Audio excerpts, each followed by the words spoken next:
Olá, boa tarde. Nos 2 sábados anteriores, dentro da série Áreas de Atuação do Direito, debatemos sobre a magistratura e o Ministério Público.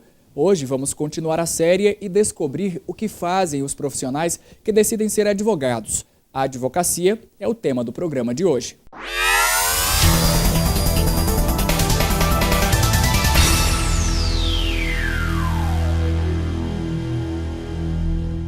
O advogado é aquele a quem se chama, convoca, convida para a defesa. A profissão ou exercício da advocacia, em sentido amplo, vem de muito tempo. Isto porque, no início das experiências comunitárias, fruto da própria convivência social, surgiu a figura do conselheiro, mesmo nos regimes tribais mais simples, evoluindo para os grandes impérios, especialmente nas dinastias egípcias, na Grécia e no Império Romano. Hoje, no Brasil, para exercer a profissão é preciso concluir o curso de bacharelado em Direito. Após o término da graduação e tendo cumprido o estágio mínimo de 300 horas de prática forense, ou seja, aplicação de técnicas científicas dentro de um processo legal, poderá se credenciar como advogado, desde que seja aprovado no exame promovido pela Ordem dos Advogados do Brasil.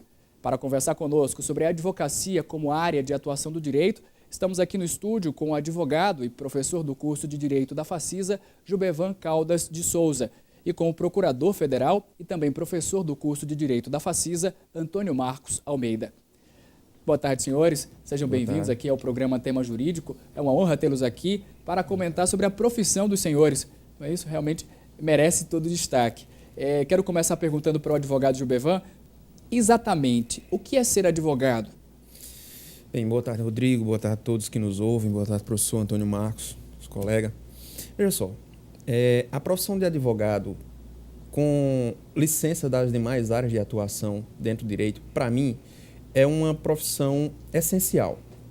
O advogado é essencial à realização da justiça.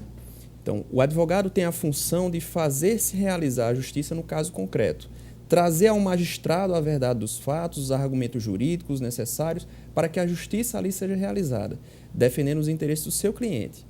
Existe uma confusão de achar que o advogado tem por obrigação ganhar processo, mas a função do advogado é realizar a justiça, é fazer a justiça no caso concreto.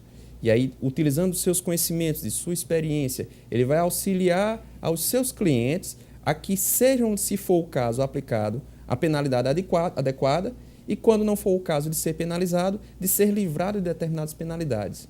Como assim buscar a efetivação de direitos, a concretização de direitos para a vida do cidadão.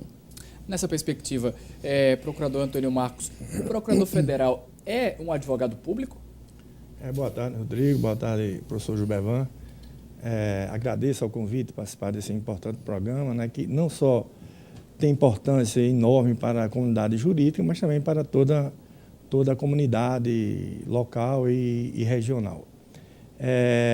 A profissão de advogado, a advocacia, ela é considerada, pelo Constituinte de 88, foi considerada como uma função essencial da justiça, e dentro do sistema de justiça no Brasil, né, que engloba Poder Judiciário, Ministério Público e a advocacia tem a mesma importância, né, está no mesmo nível e na mesma importância das demais funções essenciais, como a magistratura, como o Ministério Público e como também o Poder Judiciário. Então, a advocacia, ela se divide, conforme a Constituição, como função essencial da justiça, em advocacia pública, advocacia privada e a defensoria pública. Então, todos são advogados. A advocacia pública, ela é organizada tanto a nível da União, a nível federal, como a nível estadual e também a nível municipal. A advocacia pública da União tem como escritório assim, de representação ou como instituição, órgão de representação, a Advocacia Geral da União. E na Advocacia Geral da União nós temos 4 carreiras principais dentro da Advocacia Geral da União, então todos são advogados públicos, né? Mas dentro da Advocacia Geral da União nós temos a Procuradoria Federal, né, cujo membro é o Procurador Federal, que faz a defesa judicial e extrajudicial das autarquias e fundações públicas federais. Nós temos a Procuradoria da União, que faz a defesa dos órgãos da administração pública direta, né, cujo membro é chamado de advogado da União. E temos a Procuradoria da Fazenda Nacional, que faz a defesa da ordem tributária federal, cujos membros são chamados de procuradores da Fazenda Nacional. E temos ainda também a Procuradoria do Banco Central, cujo membro é chamado de procurador do Banco Central. Ou seja, todos integrantes da carreira da Advocacia Geral da União, que é a Advocacia Pública Federal, né, ingressam na carreira como membro da Advocacia Pública Federal através de concurso de provas e títulos, assim como na Advocacia Pública Estadual, né, cujos membros são os procuradores do Estado, e no município também os procuradores municipais. Para nos ajudar ainda mais a compreender sobre a profissão do advogado, nós preparamos uma reportagem com um advogado aqui de Campina Grande que vai contar um pouquinho mais sobre o cotidiano dessa profissão. Vamos acompanhar. A advocacia sempre foi uma área que despertou o interesse de Daniele. Antes mesmo de ingressar no ensino superior, ela já tinha a convicção de que faria o curso de Direito. A escolha foi pelo curso de Direito. Eu só me descobri advogada quando, após encerrar o curso, após colar grau, eu decidi montar um escritório com algumas sócias e percebi que era interessante conseguir resolver os problemas que nos eram então apresentados, e desde então não parei mais. Graças a Deus, de lá para cá nunca mais faltou trabalho. Com 13 anos de profissão, ela se especializou em Direito Empresarial e Tributário e a cada dia se depara com um novo desafio na profissão. É árduo, mas é prazeroso, porque vale aquela máxima, quando você faz o que você gosta, acaba sendo um prazer, né? Acaba sendo gratificante você acordar todo dia, planejar seu dia mentalmente, observar como é que está a minha agenda hoje, o que é que eu tenho, eu vou fazer o quê, qual é a audiência que eu tenho, qual é o atendimento que eu tenho, qual é a peça que eu tenho para elaborar, qual é o estudo que eu tenho para fazer, e acaba sendo prazeroso. É árduo, mas é prazeroso. O cotidiano dela é dividido entre audiências, contato com clientes e muito estudo. Tudo isso ela encara com muita determinação. O advogado é o interlocutor entre a sociedade e o poder judiciário. É graças a ele que muitas transformações sociais têm ocorrido. O profissional convive diariamente com muitos desafios. O principal deles talvez seja a morosidade da justiça. Na minha opinião, ele deveria ser mais valorizado. Na verdade, a forma de remuneração do advogado, do profissional liberal especialmente, são os honorários advocatícios. E a gente tem dois tipos aí base de honorários advocatícios. Os honorários contratados, que são aqueles que ele contrata com o cliente que o procura, e nós temos os honorários sucumbenciais, que são um direito do advogado. Por lei, a parte vencida num processo judicial, ela deve pagar os honorários advocatícios ao advogado da parte vencedora. Em alguns casos, esses honorários advocatícios eles são arbitrados pelos juízes. E aí, para tanto, os juízes devem levar em consideração o trabalho, o zelo do advogado, o tempo de duração do processo, enfim, critérios específicos para aquele caso. E, infelizmente, eu mesma já fui vítima, na minha opinião, de arbitramento de honorários muito aquém do volume de trabalho para o processo. Infelizmente, isso não tem sido feito de forma correta, de forma equânime, na minha opinião. O advogado é um profissional de suma importância, principalmente numa empresa. Felipe, administrador de um hospital, reconhece que sem o trabalho do advogado, as atividades na empresa que gerencia não teriam o mesmo andamento. O advogado ele dá segurança em todas as relações da sociedade. Então, todas as relações comerciais, todas as relações pessoais, inclusive, passa por um subsídio do advogado. Então, caso as empresas, principalmente, tenham suporte do advogado, ela passa a ter uma longevidade maior, uma segurança jurídica, contábil, administrativa muito mais capacitada, e vai enfrentar muito mais suavemente as dificuldades de todo o negócio. O economista nutre uma relação de confiança e respeito pelo advogado e, em poucas palavras, descreve a importância dele para a sociedade. O advogado é uma questão de confiança, assim como um médico, né? Então você confia e você narra toda a sua vida para um advogado. Então as empresas têm que ter uma relação com os advogados de uma forma a serem cúmplices de um exercício de uma atividade, e toda a confiança necessária no advogado ela será cobrada para o exercício da atividade. Ótima matéria. E agora, voltando para conversar com os nossos entrevistados, professor Antônio Marcos, o que o fez escolher a advocacia pública? Bom, eu acho que no meu caso, né, essa pergunta é bastante pertinente, porque de fato eu fiz uma escolha. Eu passei no concurso da magistratura para juiz de direito do estado da Paraíba, fui nomeado em 2004, mas fiz a opção pela carreira da advocacia pública, de procurador federal, porque eu entendo que a advocacia pública, como a advocacia em geral, ela tem esse importante papel, como já disse o professor Gilbervana, de concretizar os direitos fundamentais e de lutar pela democracia, né, e pelos direitos no Brasil. Então, principalmente a advocacia pública, não desmerecendo os outros ramos da advocacia privada e da defensoria pública, eu entendo que o advogado público tem esse importante papel, né, de fazer a defesa do Estado, da cidadania, né, e do Estado de direito, democrático de direito como um todo. Então, eu fiz a opção, né, uma opção também de vida, né, e de profissão, entre a magistratura e a advocacia pública, preferi a advocacia pública e sou procurador até hoje. E, professor Gilbervan, o que é que o faz continuar sendo advogado?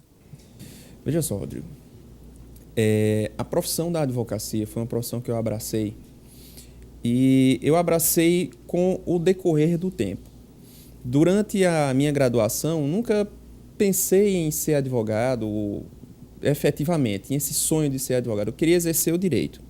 Após a minha graduação, que fui aprovado no exame de ordem e comecei a exercer a advocacia, a cada dia que passava, a cada nova experiência no exercício da profissão, eu fui ganhando amor por essa profissão.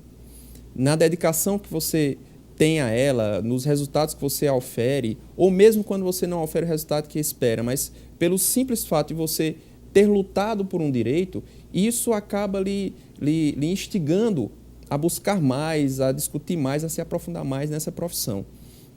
Por algumas vezes pensei em fazer concursos públicos por questões de estabilidade, mas eu não conseguia me ver fixado em uma determinada carreira, com um engessamento em determinado setor, com uma dedicação exclusiva à área. Então, a advocacia me dá uma liberdade de trabalhar nas atividades, nas atribuições que eu entendo necessárias, seja numa assessoria jurídica, seja numa consultoria, seja numa advocacia contenciosa, preventiva.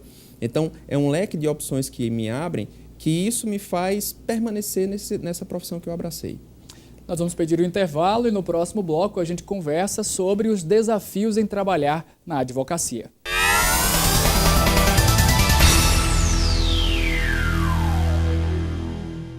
De volta com o programa Tema Jurídico, que hoje debate sobre a advocacia, dando continuidade à série Áreas de Atuação do Direito. Os nossos convidados são o advogado e professor da Facisa, Gilbervan Caldas, e o procurador federal e também professor da Facisa, Antônio Marcos Almeida. Professores, quero começar esse bloco, na verdade, questionando ao professor Gilbervan, na seguinte perspectiva: todo cliente tem direito à defesa? Sim. Por quê? Sim. Veja bem, o direito à defesa é um direito fundamental. Tá? Agora, se no caso concreto ele tem direito ou não, aí são outras questões que vão envolver a leitura do caso em si. O que é que eu digo ter direito ou não? Se ele vai ter um resultado de ganhar a demanda ou não. Direito todos têm. Mas mais do que direito todos têm o direito a uma defesa. Isso é implícito à própria cidadania. Tá? E aí está o advogado para exercício dessa função. Tá? Então, todos têm que ter um direito à defesa bem executado, e aí o compromisso e a responsabilidade do advogado na hora de exercer o seu mistério, para que o direito do seu constituinte não seja, vamos dizer assim, mitigado. E quando, por exemplo, o senhor termina um acompanhamento de um cliente e ele é considerado culpado, e o senhor se vê tendo defendido, como é que acontece? Qual é o sentimento? Defendeu alguém que era culpado? Como assim? Veja só, existem duas perspectivas de ver nesse resultado. Uma é quando você sabe que o resultado da demanda pode resultar numa condenação para o seu cliente, existe um risco, né? E essa condenação a gente pondera quando ela foi adequada ou não, para verificar se há necessidade ou a viabilidade de ter um recurso desse resultado em primeira instância. Tá? É muito ruim quando nós temos a convicção de que o cliente é inocente naquela situação, não teve culpa, mas no resultado da demanda, o resultado não foi aquele esperado. Ele acabou tendo sido condenado ou tendo perdido aquela demanda. Causa muitas vezes frustração quando nós não conseguimos realizar a justiça no caso concreto. E são N situações que podem gerar isso. Às vezes o próprio cliente ele não nos fornece os instrumentos necessários para que nós possamos apresentar as provas para que o direito dele seja defendido. Direito tem uma máxima no direito, né, professor Antônio Marcos, que direito é prazo e prova. Se você não apresentar as provas adequadas no prazo correto, o seu direito, por mais que exista, ele não vai ser alcançado. E aí, tanto o cliente como o advogado tem que estar numa sintonia para que possa ser realizado o direito, e que a gente possa transmitir ao magistrado a realidade dos fatos. Ele possa se convencer dessa verdade. Agora, professor Antônio Marcos, garantir a ética é um desafio para o advogado, não é?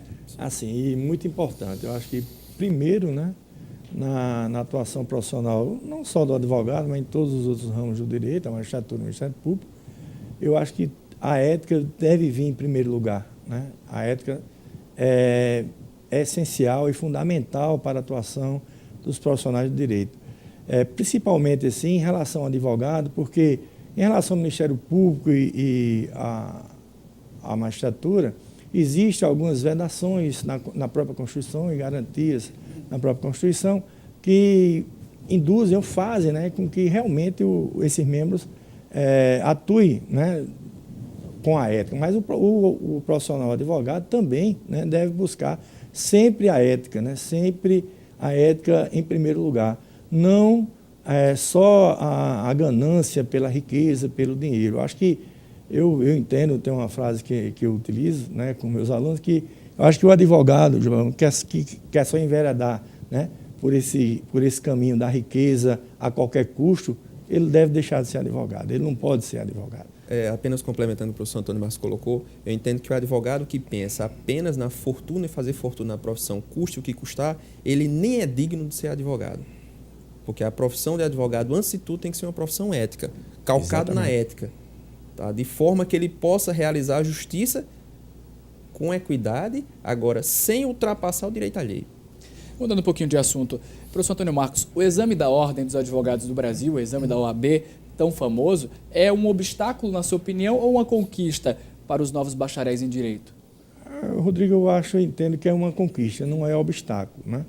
É obstáculo para aquelas pessoas que de fato não conseguem, né, fazer um bom curso, frequentar uma boa faculdade, né, e estudar o direito e chegar ao final e querem passar no exame de ordem de qualquer maneira. E realmente é um obstáculo. Mas para a profissão, não entendo que seja um obstáculo. Valoriza a profissão, porque seleciona os melhores profissionais, aqueles que são mais capacitados, né, para exercer a profissão da advocacia, que, como a gente já debateu aqui e viu, é uma profissão importantíssima, porque vai lidar com valores como a vida, a liberdade, o patrimônio da pessoa, né?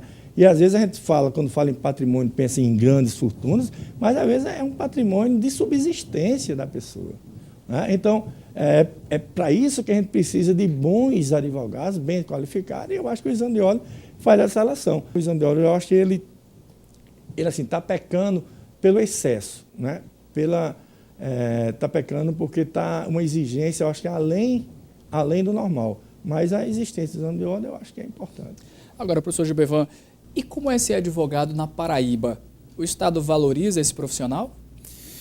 Rodrigo, a Paraíba ainda tem crescido na expectativa de valorizar a profissão de advogado como uma profissão essencial. Cada vez mais nós temos percebido que a profissão da advocacia ela tem caminhado para uma linha de especialização tão ou quanto mais específica, do que a profissão da medicina. Cada advogado tem que procurar a área em que ele realmente é bom para exercer o seu mistério. Então, se você tem uma familiaridade com o direito previdenciário, você conhece o direito previdenciário, Então você está habilitado para, vamos dizer assim, defender os direitos do seu constituinte na esfera judicial, no direito previdenciário. Mas se você não está habilitado, chame um colega que tenha capacidade, faça uma parceria com alguém que saiba fazer, para evitar que você, às vezes, como o professor colocou, um direito que era líquido e certo, acabe sendo perdido. Então, você tem que procurar se especializar. Então, se você gosta do direito tributário, assim como eu, você tem que buscar a especialização, estudar, se aprofundar, se atualizar constantemente para que você exerça dentro daquela área de forma qualificada. E assim, onde você estiver, você vai ganhar destaque. E a Paraíba tem observado isso, Então, os constituintes, eles estão procurando cada vez mais procurar os advogados que são especialistas naquela área para tratar daquele assunto. A gente vai fazer uma pausa e no último bloco vamos falar sobre o advogado que é defensor público e sobre a sala de aula como também espaço de atuação do bacharel em Direito.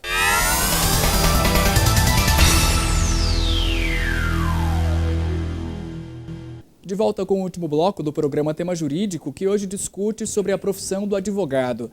Professor Antônio Marcos, dentro da carreira do advogado está o defensor público. O que ele faz?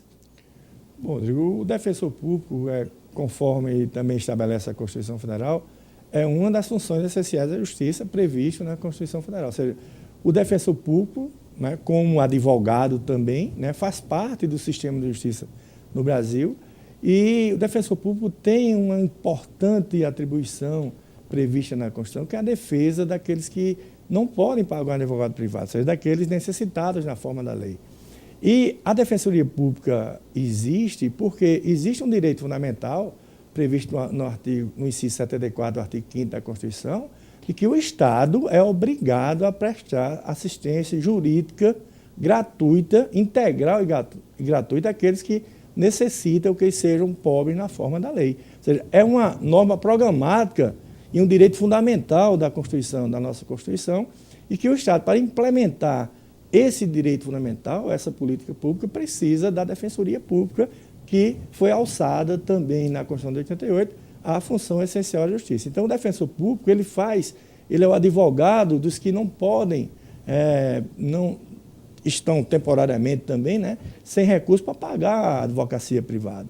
Então, o defensor público tem essa importante atribuição e função. A Defensoria Pública hoje, no Brasil, ela é também organizada em Defensoria Pública da União, né, que defende aquelas pessoas que necessitam e não podem pagar advogado privado, que tem alguma lide com a Justiça Federal, e a Defensoria Pública dos Estados, que são organizados em todos os estados da Federação, que tem a atribuição, a função, né, de fazer a defesa e assistência judicial do necessitado na forma da lei naquele determinado estado. Interessante observar, e aqui eu quero deixar registrado, porque eu não concordo com esse estado atual da Defensoria Pública aqui na Paraíba, é que a Paraíba é um dos únicos estados da Federação que ainda não teve concurso, depois da Constituição de 88, depois de 5 de outubro de 88, não teve concurso para defensor público. Então, é urgentíssimo que se faça concurso para a Defensoria Pública no estado da Paraíba, para que realmente se tenha no estado a implementação dessa política, desse direito fundamental previsto na Constituição de defesa integral dos necessitados. E valorização da própria carreira, né? E valorização da própria carreira também, né? Porque a defesa, o concurso valoriza, né? Valoriza também a carreira. Nessa perspectiva, professor Gilbervan, o senhor que trabalha no setor privado, né, como advogado no setor privado aqui em Campina Grande, como é que o senhor observa a Defensoria Pública? Ela funciona no Brasil, na Paraíba, aqui na cidade? Veja só, em alguns estados vizinhos nossos, acho que a grande maioria dos estados, né, professor Antônio Marcos, já foram realizados concursos para a carreira da Defensoria Pública.